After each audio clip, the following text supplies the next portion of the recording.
Sindaco Chies, la città di Conegliano si appresta insomma ad accogliere le Pantere in piazza Cima. Da cosa nasce la volontà come amministrazione di festeggiare questa squadra? Innanzitutto è una squadra eccezionale che ha vinto tutto in Italia e nel mondo, 9 scudetti di cui 8 consecutivi, portando il nome di Conegliano alla ribalta nazionale e internazionale, non solo per i grandi risultati sportivi, ma anche per la grande solidarietà che esprime questa squadra in tante azioni che fa durante l'anno. Per cui grazie alla società, grazie all'allenatore, grazie alle giocatrici e grazie a tutti coloro che collaborano col club per renderlo il primo al mondo.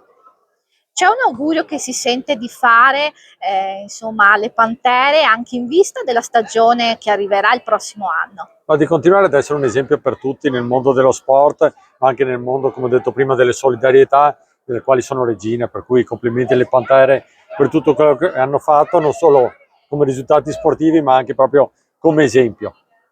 Prima l'assessore Longo ci diceva che come comune consegnerete un riconoscimento a questa squadra. Da dove nasce questa idea? Il riconoscimento alla squadra, il riconoscimento all'allenatore, nasce dall'idea di rendere questo connubio tra la squadra e la città di Conegliano sempre più forte.